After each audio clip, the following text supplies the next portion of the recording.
Okay, I'm gonna start at the very beginning. So I was born in Philadelphia.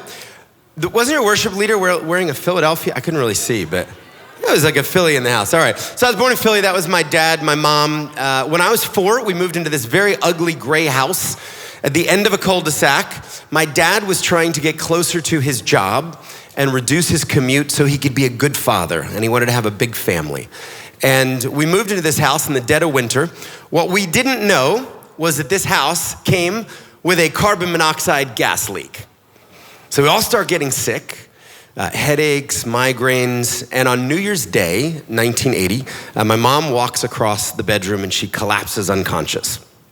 So she's the canary in the coal mine, and this leads to a series of blood tests, finally the discovery of the carbon monoxide, massive amounts in her bloodstream. And my dad actually finds the leak in the basement, which was this heater. So he gets an HVAC friend to come over, rips the thing out, throws it on the curb, but the damage is irreparably done for mom. Dad and I were only sleeping in the house. She was 24/7 unpacking boxes, putting up frames on the wall. And she never recovers from this moment. So I remember as a young kid, a 4-year-old, and watching my mom go from this vibrant, healthy woman who would travel around the world with my dad. She was a journalist for the Philadelphia Inquirer. And from that moment on, she became an invalid for the rest of her life. And what happened was her immune system irreparably shut down, and she lived the rest of her life wearing a mask. So pre-COVID, unfortunately, I had 4 decades of experience with pretty much every mask the company 3M made, and I never really was able to see her face again after that. So everything made her sick. Chemicals made her sick, car fumes made her sick, perfume made her sick. I remember as a kid, she lived in these special containment rooms in the house. This was the bathroom. It was covered in tin foil. Her cot was washed 20 times in baking soda. And she just had to avoid all exposure to basically the world. And we would say, my mom is allergic to the world. I remember vividly as a kid, she wanted to continue to read, but the ink from books made her sick. So I would bake her books in the oven, or I would lay them out in the sun. And I would turn pages, and as the sun would bake the books, they would outgas and the smell of the print would go away. And then I would take one of these books up to the second floor. I would knock on her door. She would open the door. She would wear a mask, and she would have cotton gloves on to take this book from me.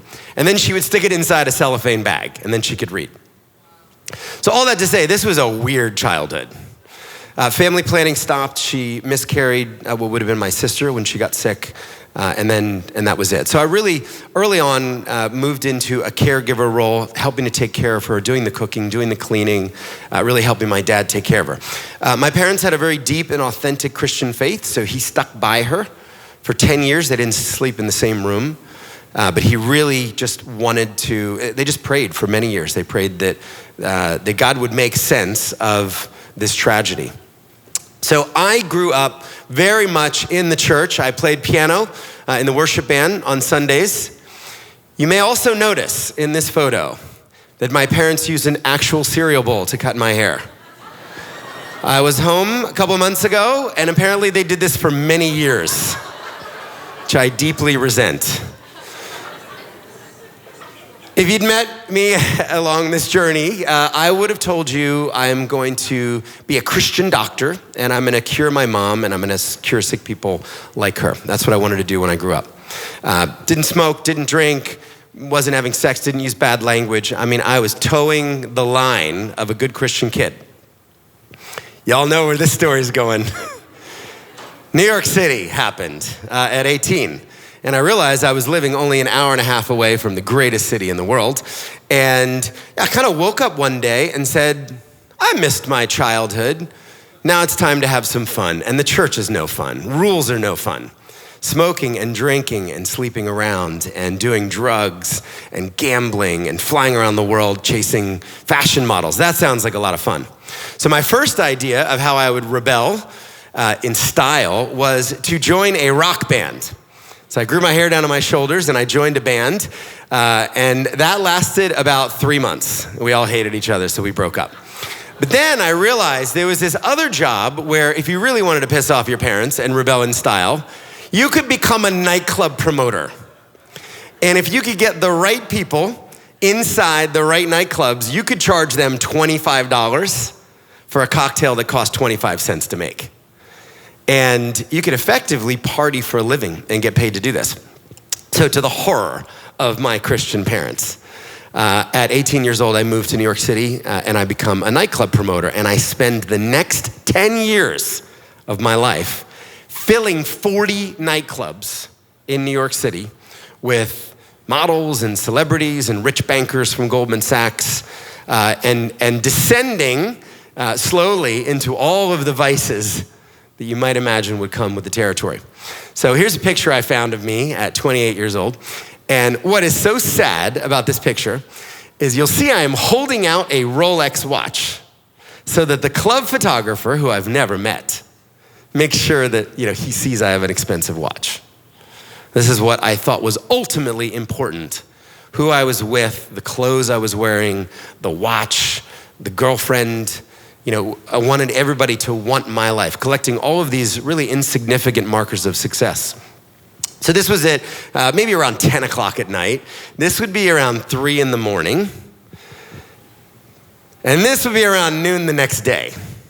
Trying to come down off of Coke or ecstasy or MDMA or whatever we were doing that night. 3 packs of Marlboro Reds into the night and popping Ambien to try to get to sleep at noon because I knew I'd have to wake up at 7 and do it all over again. I won't make you look at that picture anymore. So my parents, for 10 years, have been trying to pray the prodigal home. They have prayer chains going at churches. They have little old ladies locked up in prayer closets wearing holes in the carpet with their knees. And nothing is working. I have no interest in church. I have no interest in faith. And I'm just chasing the party and descending deeper and deeper into a life of selfishness and decadence and emotional, spiritual, moral bankruptcy. I remember my dad was so desperate at one point that he signed me up without my knowledge for an email list called Models for Christ. Thought that maybe if I went to a Models for Christ meeting, some Christian model would missionary date me. So one day, unexplainably, half my body just goes numb. And I remember it was very strange. I woke up one day and I couldn't feel anything. I couldn't feel the right side of my body. I remember turning on boiling water, walking across the loft, and I remember putting my hand and arm under this boiling water and I couldn't feel anything.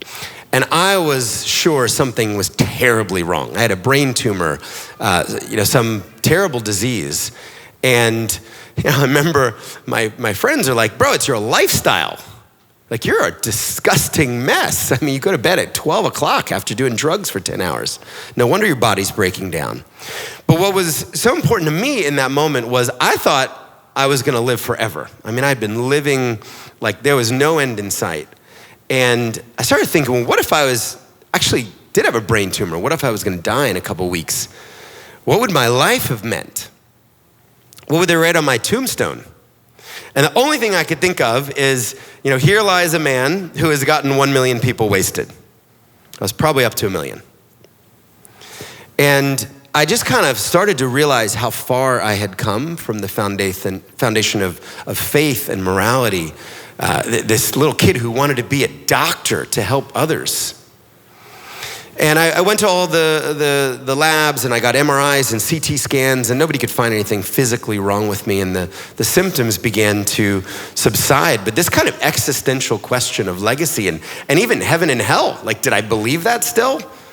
I was pretty sure the once saved, always saved argument that I learned at some Baptist church, like, I wasn't sure that would work after the way that I'd lived for 10 years. And I really began to I'd kind of lived out this cliche prodigal son story, and I found myself in the pig pen, and I really missed home. I wanted to come home. And I remember reading the Bible again and trying to go back to church, and churches at the time in New York City were meeting in the basements of fluorescent lit cafeterias. The bands were terrible. I remember there was kind of the one PV speaker on the stick. It was tough for a nightclub promoter to kind of get excited about church. But I started reading the Bible, and I remember, coming across this verse, which everybody knows and has talked about, James 1:27. But it struck me because it said true religion, it was very simple, is to look after widows and orphans in their distress and to keep from being polluted by the world. I was like, I'm 0 for 2. I mean, I've done nothing for the poor for 10 years.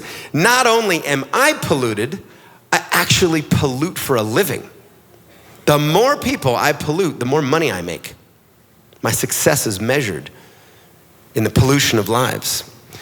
So I make a radical change. I'm a pretty radical guy. I make this deal with God that I will quit the smoking and the drinking and the sex and the pornography and the gambling, and I will tithe one of the 10 years that I've selfishly wasted, and I will give it in service to him and to the widows and orphans and to the poor. So I sell everything I own at this point, and I apply to volunteer at the famous humanitarian organizations I've heard of. So I apply to World Vision and Salvation Army and the Red Cross, these noble organizations, right? Doctors Without Borders. Scott Harrison, the great nightclub promoter in New York City, is now ready for service. You can see where this is going. I'm denied by all 10 organizations. It turns out Doctors Without Borders is looking for doctors, not nightclub promoters. So I'm so upset because, I've kind of taken this first step. I've liquidated my life. My heart wants to serve and no one will take me. Well, I get this call. One of the applications I'd put in was for a group called Mercy Ships, and they write me back and they say, if you're willing to pay us $500 a month to volunteer, and if you're willing to go live in this country I'd never even heard of, Liberia, West Africa, which was the poorest country in the world at that time, we'll take you. And we have this role that's a photojournalist. So you have to take pictures and you have to tell stories. And I was pretty decent as a hobby photographer, and I was a pretty good writer. And I had a journalism degree from NYU that I'd never used and kind of had gotten part-time. So they take me on, and my life changes so radically in the fall of 2004, 28 years old, when I set foot in West Africa for the first time, backed by 14,000 United Nations peacekeepers. So the Civil War had just ended. This was the largest peacekeeping force ever deployed in the history of the world at that time. And I was gonna go in with a group of doctors to try to pick up the pieces and see who we could help. So this becomes my new home. It's a 522-foot hospital ship. Guy many years before had a simple idea. Let's bring a hospital with the best doctors and surgeons in the world, and let's sail it up and down the coast of Africa and provide free care to people who can't afford it. Let's bring them on the ship because the conditions don't exist to do many of these procedures. So I go all in, I kind of follow through. I remember the night before I had to surrender my passport, I'm like, well, God, at least I'm gonna go out with a bang. I smoked 60 cigarettes, 8 beers, turned up the next day like hungover, reeking of cigarettes. But there was something, prophetic or symbolic about walking up the gangway of a ship and then kind of sailing away to a new continent and a new life. It was like a do-over. I would get this chance maybe. But I had to go all in. The radical obedience was what it felt like was required of me. So I made a mentor very early on, a remarkable man called Gary Parker. So he was the chief surgeon, and he had heard of Mercy Ships like me. He had signed up for 3 months. He was a plastic surgeon in California. He says, I can do 3 months. When I joined, he had been on the ship for 21 years. He never went back to his practice. And I wanted to know everything about this guy. And I wanted to spend as much time with him in the operating theater and just, what was it like to spend 2 decades serving others and not making money, not chasing the BMW? So Liberia, okay, it's shot up. You can't take a picture without capturing a bullet hole.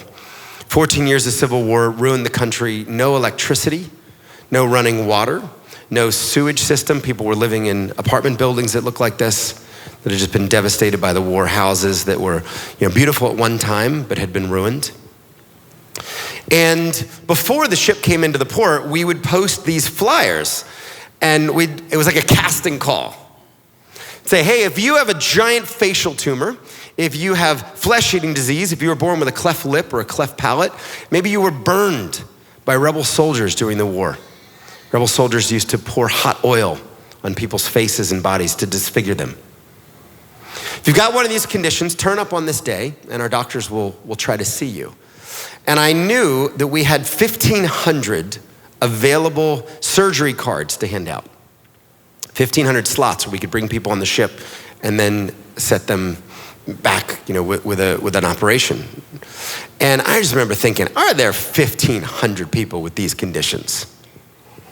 So my third day in Africa, I wake up, it's 5 a.m. I remember putting on hospital scrubs, grabbing my 2 Nikon D1X cameras, and I'm in this convoy of Land Rovers with the medical staff. And it turns out the government has given us the soccer stadium in the center of the city to triage, this kind of crumbling soccer stadium.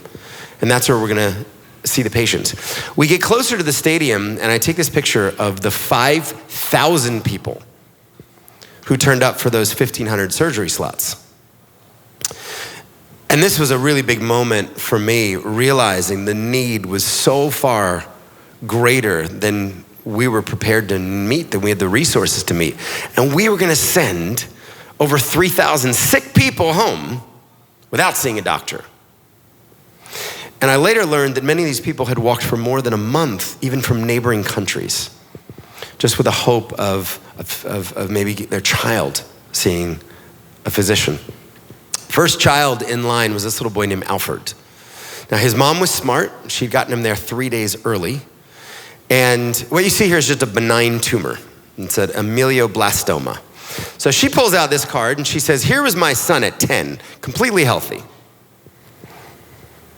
And then this tumor starts growing. So because there was no surgeon to take him to, she took him to the witch doctor, and the witch doctor made chants and spells and spread chicken blood on his face. None of that worked. 4 years later, he had a little boy suffocating to death on his face. And I realized, this is why these doctors had come. This is why Dr. Gary wasn't doing plastic surgery in Santa Barbara. And a couple days later, I scrubbed up and I watched him perform this 8.5-hour medical miracle.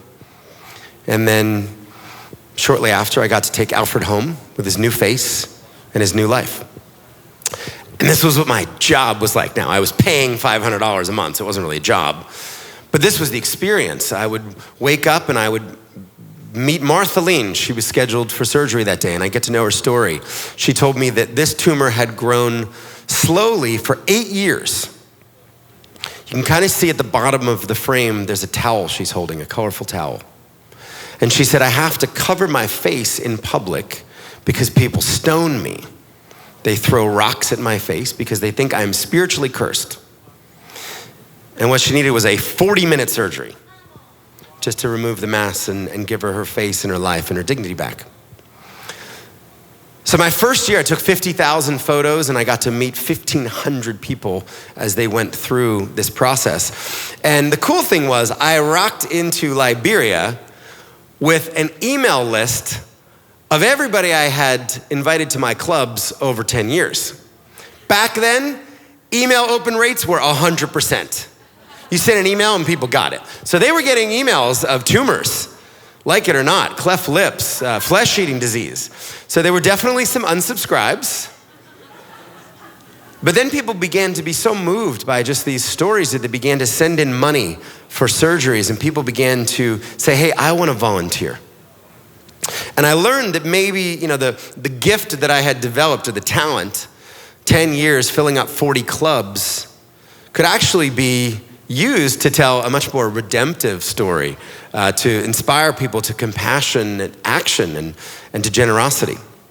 So the year finished, I didn't know what was next. I just went back for a second year, and it was in that second year that I learned what was making so many people sick. And it was something that had never occurred to me before, but it was dirty water. It was the dirty water that people were drinking was responsible for so much of the disease. And I learned two things. I learned half the country was drinking from swamps and from ponds and from rivers. And I learned half the disease was because people were drinking unsafe water and didn't have access to sanitation, hygiene. I remember meeting this 13-year-old girl named Hawa. And it just struck me that this is the only water she had ever experienced in her entire life. She used this water for cooking, for cleaning, for drinking, for bathing. And over the decade that she'd been coming here, I'd been selling $10 bottles in nightclubs to people who wouldn't even open the water. They were drinking champagne instead. It was just nice to have there. So at the end of the second year, I remember showing these photos to Dr. Gary, and he just kind of says simply to me, he's like, yeah, we know. Half of the global disease burden in so many of these countries is just waterborne. Why don't you go make this your problem? Why don't you try to bring clean water to everybody in the world?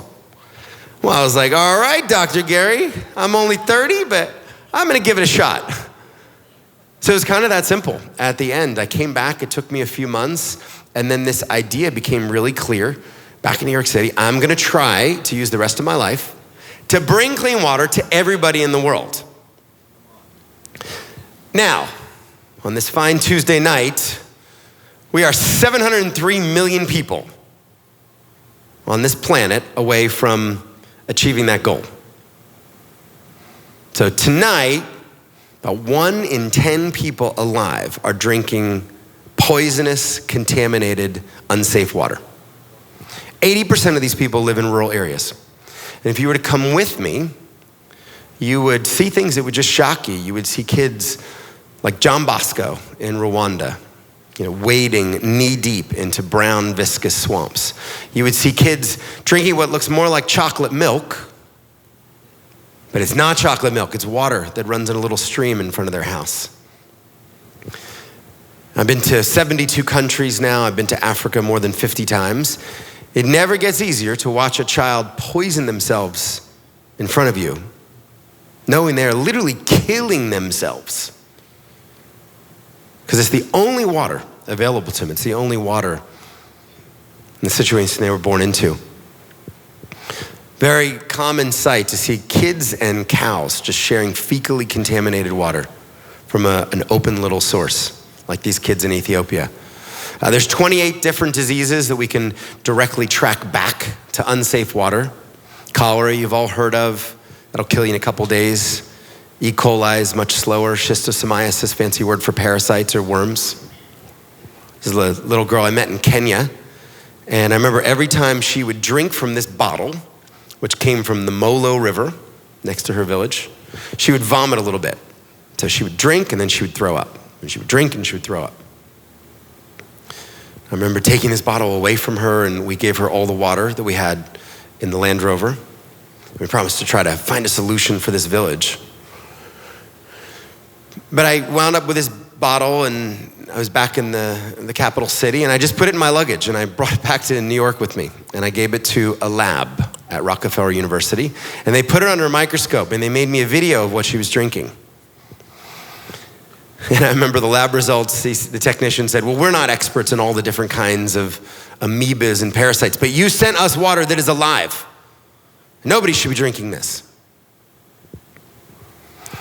I'm sure nobody here has ever thought of leeches in their drinking water, but this is also a huge problem. Community after community that we visit will show us the leeches that they're trying to strain out of their water. Big ones are easy to get out. Sometimes the small ones will grow up inside their bodies or in the bodies of their children. If you're in one of these situations, you either, as a parent, use a stick to try to pry the leech, or you give your kid a little bit of diesel fuel.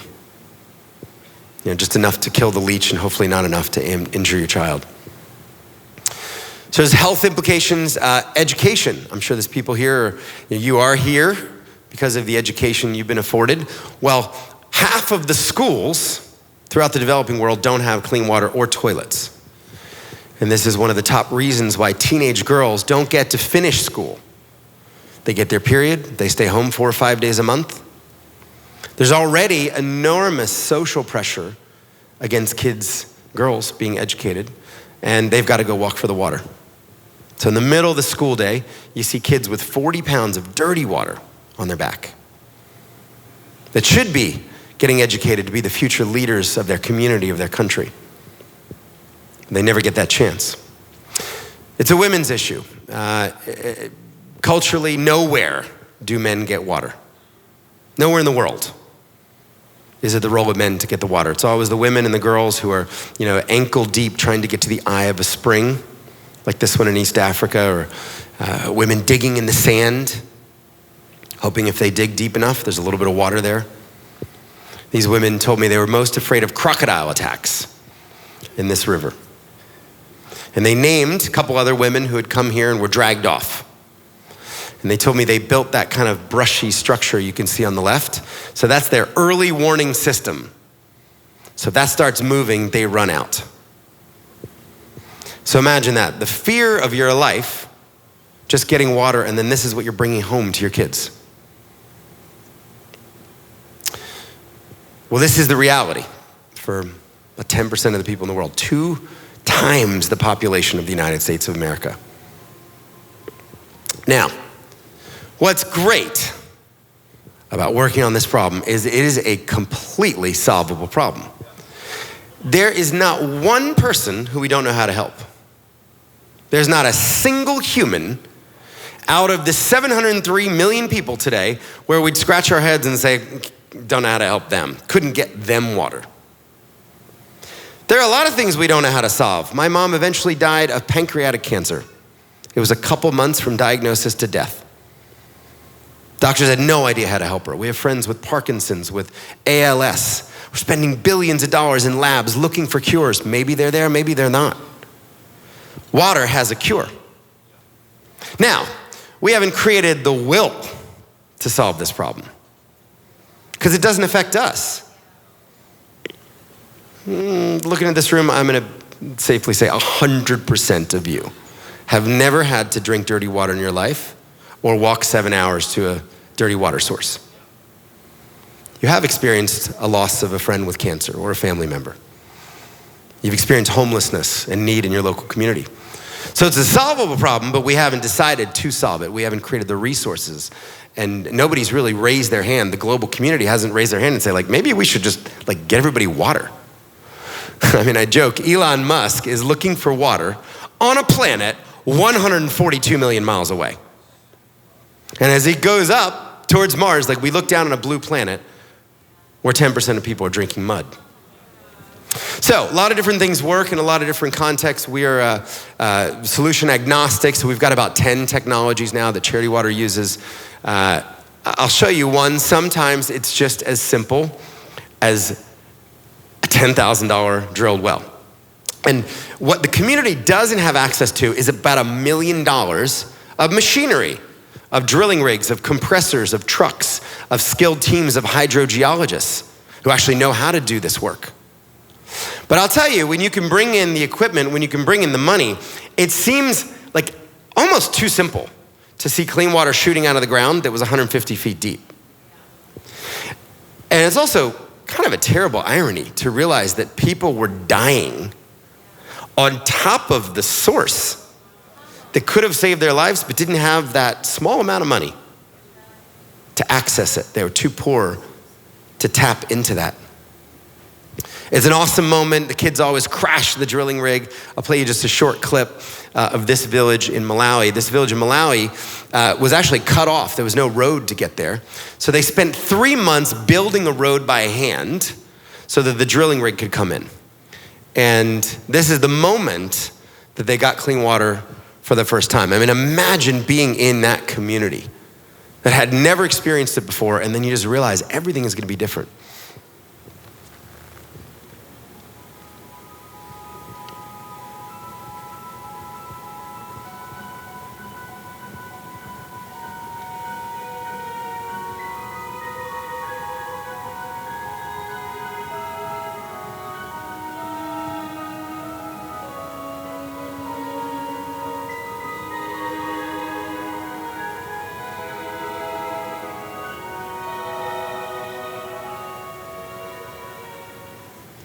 Well, being a part of that never gets old. Sometimes those parties will last for days. And then you see the transformative power of water. We say at Charity Water, water changes everything. If you just think about it, it's the most transformative and essential substance on the planet. You're dead in a few days without water. And you see immediate benefits to health. In some communities, an 80% reduction in disease in the 12 months following clean water. You see a huge impact in schools. Grades go up. Teenage girls go back in school. I was in Uganda with my kids this year, and we were at a primary school where 150 or so girls had enrolled in the 12 months because there was water and toilets on the school grounds. And they also had water in their community. So education is transformed. Women get time back in their day. I can't stress this enough. The thing that surprised me, early on in this journey is I would sit with a woman and I would expect everybody to talk about the difference in their life as dirty to clean. We look at dirty water and can't even imagine. It's gross. But the women would say the biggest difference was the reclaimed time. And we realized if you're walking 7 hours a day, 7 days a week, because you don't get to take Saturday and Sunday off, and then one day, there's water next to your house, you just got 49 hours as a gift. Some women just say we're better mothers. We spend more time with our families. We're leading our families. We hear stories of small businesses created. This woman, Postina, she sells these delicious donuts that she bakes, and she uses the money for school uniforms for her kids. One of my favorite things about water is that everyone thinks this is a good idea. I have never once come off a stage and had someone tell me to stop it. No one's like, Scott, you're wasting your time. Let them die of bad water. Let the women walk and get raped on their long walk. Let them get eaten by crocodiles. Right? Republicans think this is a good idea, and Democrats think this is a good idea, and independents think this is a good idea, and people of faith and agnostics and atheists can stand for clean water. It's a universal common good that can bring a whole lot of people together. And you have dramatically, inarguably transformed someone's life for the better if you can take them from dirty water to clean water. One of my favorite stories is Helen Appio. Helen was a woman in Uganda, and we were trying to get into her village at the end of a long day. The team had done a bunch of site visits, and there's a lot of fanfare. There's dancing, and there's welcoming, and there's speeches, and there's gratitudes. It's kind of hours, to get through that. And they just wanted to see Helen's well and just how is the community using it? How are the people, the natural habitat? Well, you'll see in this little video, Helen is in the middle. She somehow found out we were coming, and she, interrupts that plan. So this is the welcoming party. Very traditional Ugandan welcome.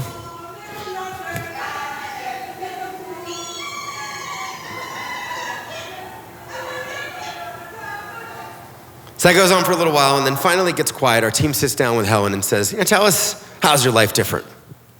And she begins to tell us the story of these 2 yellow jerry cans. Now for us, depending on the efficiency of your toilet, this is 2 to 4 toilet flushes for you. And this is the water that she would walk for all day. And she would carry these 2 40-pound cans back. And she said, I had a big family. There was never enough water, so I'd have to make these choices. Do I cook? Do I clean? Do I garden? Do I keep my house clean? Do I wash my kids' bodies? Do I wash their school uniforms?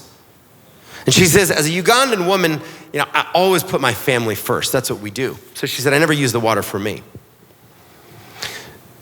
And she said, now that I have water, just steps from my home, she says this. She says, now I'm beautiful. We're a little dense. We're like, of course, Helen, you're a beautiful Ugandan woman. She says, no, I don't think you understand. For the first time in my life, I have all the water I need to wash my face and my body and my clothes. And she says, now I'm beautiful. She said, look at me. I'm looking so smart. And she had on this gorgeous green dress. And we thought, wow, the power of something that we just take for granted. Y'all woke up this morning. Come on, you brushed your teeth. You made your coffee. You flushed the toilet. You took a shower. Maybe you grabbed a bottle and you went to yoga or to the gym. We didn't even think about it. Giving this to Helen it made her feel beautiful. It restored her dignity. So this is something that is really awesome to do and something we obviously want to do for everybody on the planet. So I'll talk a little bit about the organization. So I went back 17 years. I come off of the ship for 2 years, and I want to bring clean water to everybody on earth. And I just don't know, I just know normal people. They work at Sephora or Chase Bank or Goldman Sachs or MTV, VH1 at the time.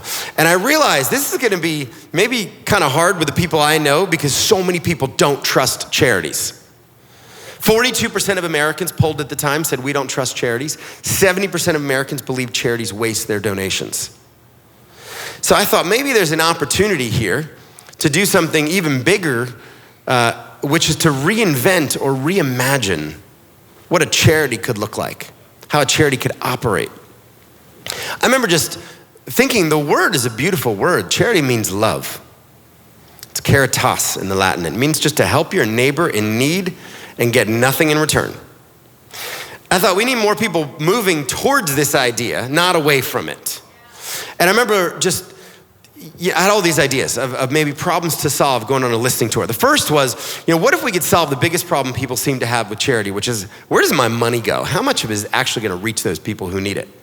So I opened up these 2 separate bank accounts and said, 100% of the money anyone will ever give us will go directly to build water projects.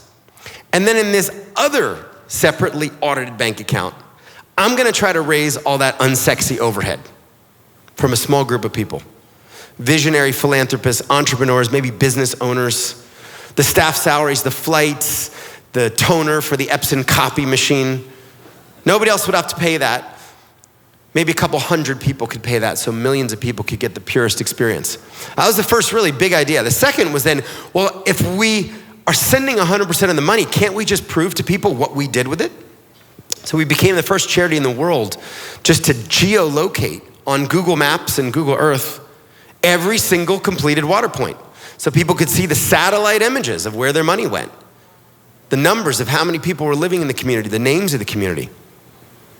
We wanted to build the most transparent charity in the history of the world. The third thing was I really wanted to build a beautiful, epic, imaginative, inspiring brand. As I looked at charities, I didn't see anything that resembled Apple or Nike or Virgin. I saw a lot of shame and guilt-based marketing. This is a while ago, but I saw a lot of really bad websites that expected you to download PDFs and read position papers. And Nick Kristof had kind of summed this up well in the New York Times. He said, it's gotten so bad that toothpaste is peddled with far more sophistication than all the world's life-saving causes. And I thought, you don't need all this money to build a brand. You need good taste. You need to hire unbelievably talented designers. You need to care about the things that you design and what you put into the world. It needs to be excellent. So we put these 3 things together, and then the most important thing was we wouldn't send anybody that looked like me from New York City to go try to drill a well with a hard hat on in Africa. We believe for this work to be sustainable and culturally appropriate, it would always have to be led by the locals in each of these countries. And if we succeeded, we'd also create thousands of local jobs. People who could support their families and lead their communities and countries into the future. So we would need to find the local hydrogeologists and get them the rigs and get them the skills. So I put all this together, and the best idea I had, I don't think at the time realizing there was even any sort of redemptive turn here, I just got a nightclub donated, and I threw my 31st birthday party in a nightclub. And I gave everybody open bar for an hour, and as they came in, 700 people, everybody I knew, I emailed, and they had to put $20 in this big plexi box to get inside. This is day 1 of Charity Water. At the end of the night, we had $15,000. We took 100% of it to this refugee camp in northern Uganda where 30,000 people were drinking from this big swamp. And we wish we could have done more, but we did our first well. And then we sent the photos and the GPS coordinates back to those 700 people. We said, you came, you may not even remember coming to this party, but you gave $20 and here's where your money went. People's lives are changed because you came and decided to give something small. And we realized that idea of just closing the loop was so powerful that we should bake that into the DNA of the organization. So we started to try to be creative. We did ad campaigns and we just pulled water out of everyday things. Like, how would your pasta taste without water? How would your Kool-Aid taste without water? What about a mother moving from nursing to poisoning her child with death in a baby bottle? Well, 4,500 kids were dying every day. We believed if we had compelling creative, we would get donated media, and that turned out to be true. Now getting millions and millions of dollars on the backs of New York City buses, on taxis all around the country, indoor billboards, outdoor billboards. We took over Times Square billboards last March. Did campaigns, we shot rich people in New York City in the same situations as the people we were seeing and serving around the world. What if your kids had to go to a private school with 40 pounds of dirty water on their back in their school uniforms? What if your little brother had to drink, what looked like chocolate milk? We took over galleries and just took to the streets. We made exhibitions where we put dirty water from Central Park Pond and ponds and rivers, and we said, hey, would you drink this? Partnered with brands like Amex. They put us on their homepage for 3 months, spending over $1 million of marketing trying to tell the story. Now, as we've grown, we've gotten to work with the Apples and Ubers and eBays and some of the great brands, always trying to find creative ways to engage their customers and engage their employees. We were the first charity in the world to use Instagram. And we were the first charity to get 1 million Twitter followers. Remember when it was called Twitter? And we realized social media would be a great way to build a community of people who could highlight what they were doing, their passion for this. Then we early on stumbled upon this really good idea. And there's no ask tonight, but just put this in the back of your mind for your next birthday. We said, people celebrate birthdays every year and they get a bunch of crap they don't need. And nobody really needs another handbag or a tie or a wallet. People don't even have water. So what if we could turn the birthday into this giving moment? And I thought the sticky marketing idea would be people would ask for their age in dollars. So however old you were turning, you'd ask all your friends and family to donate that amount. So this 7-year-old kid named Max Schmidhauser in Austin, Texas, starts knocking on doors asking for $7. Now, I'm not gonna lie to you, he lived in a very nice neighborhood. But at the end of his campaign, he had rustled up $22,000. Now, there were some 77s, there were a couple 777s. Tony Hawk, the skater, gave up his 44th birthday, raised enough for 2 wells. Jack Dorsey, who created Twitter and then later Square, donated 3 birthdays, helped 17 communities. Daniel Ek, who started Spotify, did 4 communities. So that was cool, but most of the money and the movement was really 6-year-old kids like Lori, who I remember when he sat in my office, he had even more attitude than he does in this photo. 16-year-olds like Maggie Moran, one of my favorites, 89-year-old Nona Ween. I thought this was so sweet. She wrote on her website, I am turning 89 and I'd like to make that possible for more people. And she realized she has the privilege of living to 89, and that's because of the healthcare system and the clean water that she was born into. So if her birthday could help people have more birthdays, that's how she wanted to celebrate her 89th. Some people said, I love this idea, I love charity water, but my birthday's too far for now. What else can I do? So people began to climb mountains trying to raise $1 a foot. People went skydiving for charity water. People made sails and sailed across the Atlantic Ocean. Sid and Sarah took the 10 grand for the wedding ring and they built a well in India instead. Gave her a paper ring. Riley Goodfellow ate rice and beans for a month, raised $15,000. I remember her mom sent us this photo and we said, what's she holding? It's just little lines on paper. And her mom said, well, Riley's a special girl. She went on your website. She saw 4,500 kids die of bad water every day. And she asked me for pen and paper and she began to write down 4,500 lines because she wanted to feel how big the problem was. Maddie in Vancouver, 12 lemonade stands, sold $600 a lemonade. Her mom said even when it rained, she wouldn't come in. And then one of my favorites, Jesse. He listened to Nickelback for 168 consecutive hours at high volume on his headphones People felt so bad for Jesse, they gave him $36,000 for his creativity and his pain. Sorry, Canadians. I always offend a couple people with Jesse. So what we really realized early on was, this wasn't our story. This was really the story of our community. And we should just create platforms where people could bring the best of themselves, their idea, their music, their art, their birthdays, their creativity. And that group of people wound up to raise, collectively over $100 million for over 10,000 communities to get clean water. Innovation has been really important to us. This is a fun campaign. We just laid out all the materials that went into a $10,000 well. So we'd say to a family, hey, you write a check for 10K? That's where 100% of money is going. You're buying PVC and pipes and parts. Well, that's a well in Ethiopia. You give $10,000 to a project in Cambodia, completely different set of materials and parts for a very different intervention. But that's what you're buying with your donation.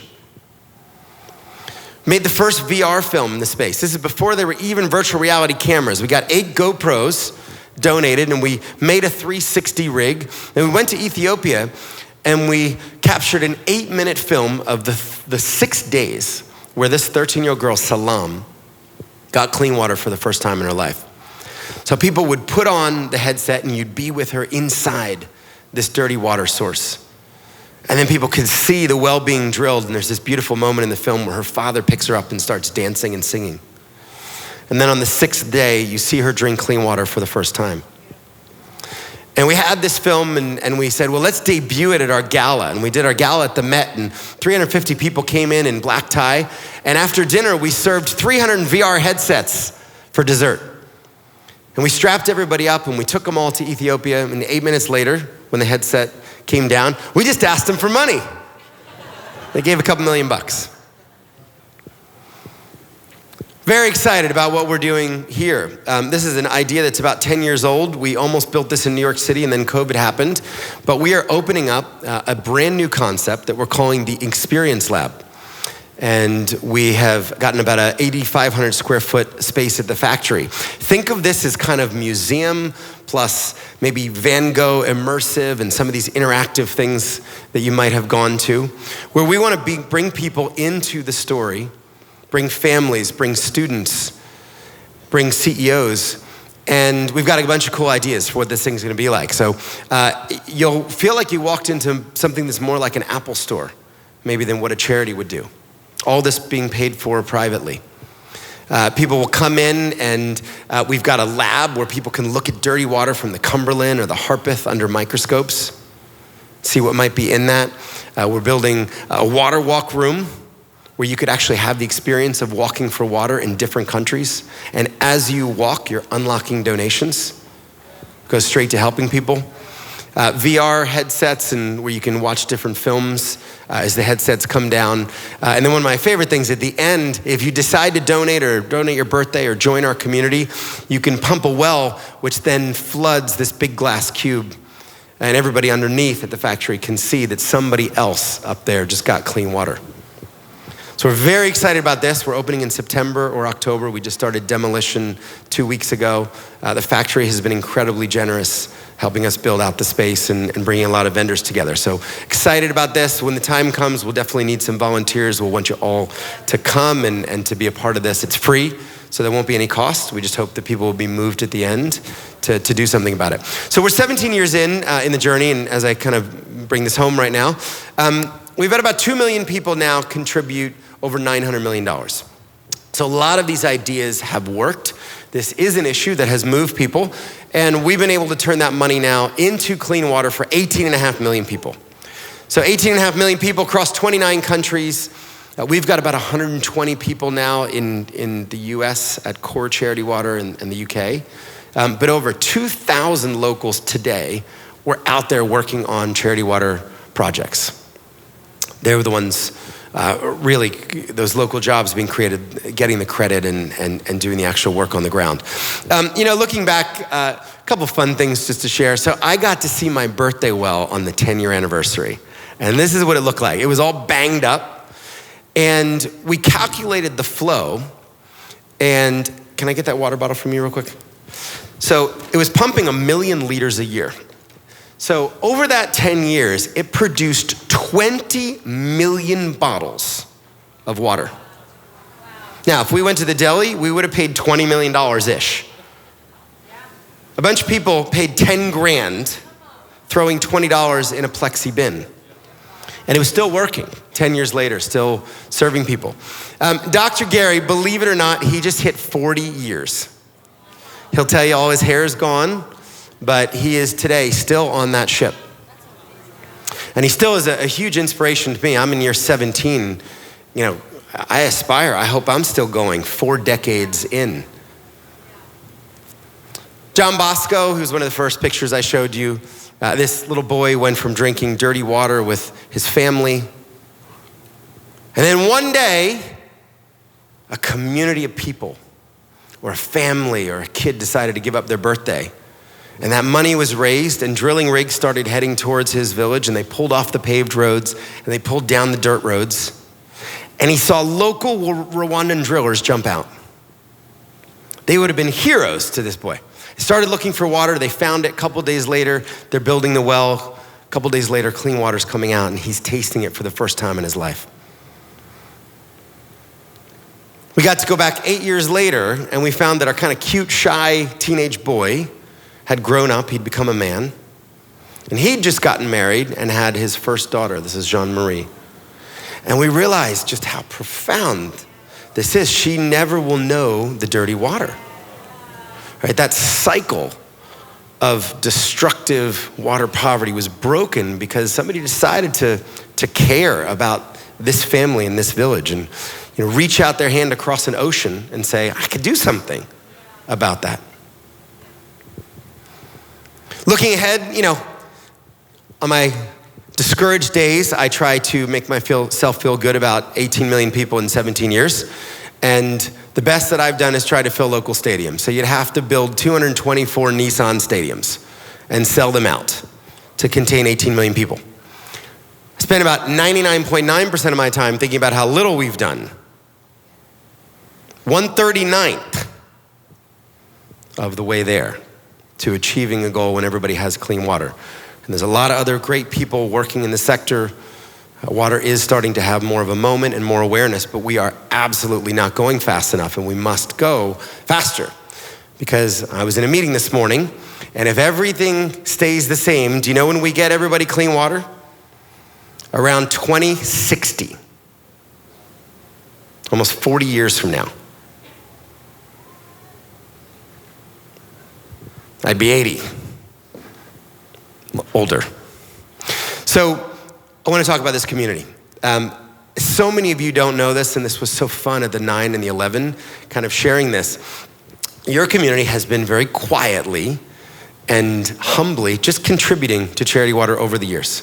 Never asking for anything. Henry and Alex never even wanted to meet me, never needed to meet me, just we're just giving, we're giving. We want to help people get access to clean water. And there was no rubber check. There were no hey, we did it and let's celebrate ourselves. It was just the most compassionate and unselfish giving. And that's now added up to over $742,000 that you all have contributed. And that's transformed the lives of over 12,000 people. So the next time you're at a Preds game or in Bridgestone, you filled up most of Bridgestone Arena with people that now have clean water because of this community. And your impact now is across 14 separate countries. People are drinking clean water. So I know sometimes, every week somebody comes up and we talk about giving, and sometimes it's hard, whatever's going on in our personal finances, but it really matters. And this community has made a huge difference. And I'll be standing up here at some point, saying, hey, we've raised over $1 million. We've raised a couple $1 million. Hey, we've helped 30,000, 50,000, 100,000 people get clean water. So we're just so excited to be in such a long-term relationship with you guys. And you are the most humble givers that we have met. We've worked with a lot of churches, and we love this community. If you want to learn a little more, there's absolutely no ask tonight. You can share our story. Wrote a book 100% of the money goes straight to charity water. So if you're a reader or you're on Audible, you can kind of learn more there. It's called Thirst. There's a film online. It's gotten over 100 million views. It's just an easy way to share our story in under 20 minutes. It's called The Spring. And just kind of two final thoughts to leave you with on a personal note. This is obviously not a sermon, but one of the things as I'm reflecting back on almost 2 decades is I really believe God can redeem anything and anyone. And, I think I realize now just how unlikely I was to be the guy that's the water guy. Like, people stop me on the street and you're like, you're the water. Like, nobody knows my name, just like water. They saw some video online or something. But, had you met me 20 years ago, like, there's no way this guy gets invited to a church talk, okay? I don't get invited anywhere.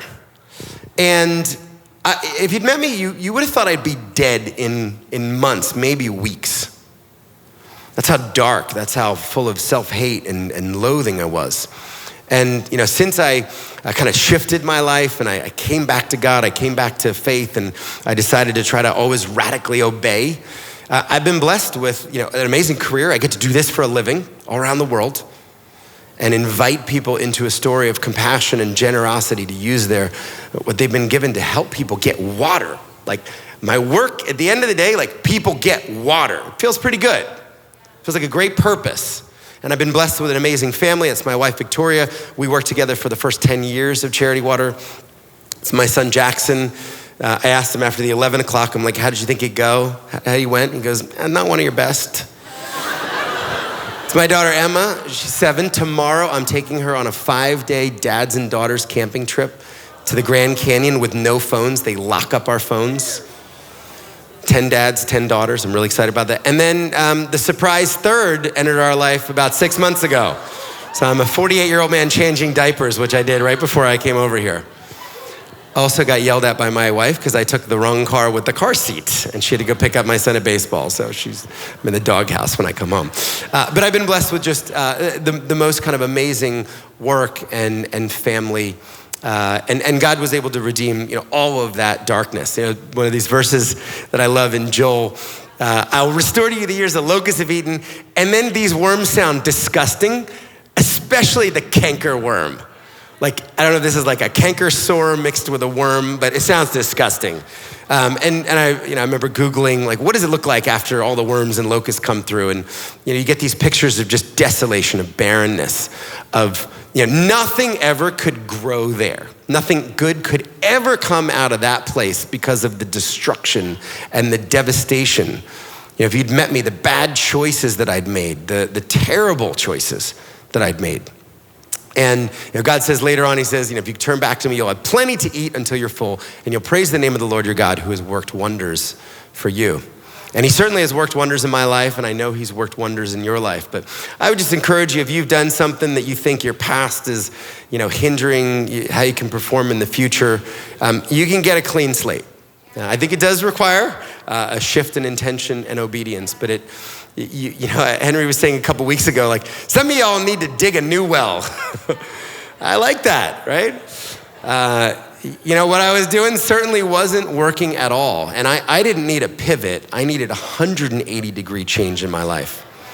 And, so much good has come out of it for me and my family and, and hopefully for 18 million people and counting. So I'll leave you just with one last quote. This is, somebody took this picture passing a New York City deli 16 years ago. It's from an ancient Jewish text, and it says, "Do not be afraid of work that has no end." And I remember in the early days, I was so terrified of a huge global problem that seemed unsolvable.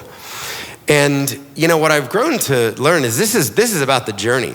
If the intention of your life is service, if it's asking yourself, how do I use what I've been blessed with, my time and my talent and my money? How do I end the needless suffering in my local community and the global community? There's no drop the mic moment. There's no finish line. It's kind of a lifelong, endless work, but it's a noble work. And then one day you look back and you're like, oh wow, like got a lot accomplished.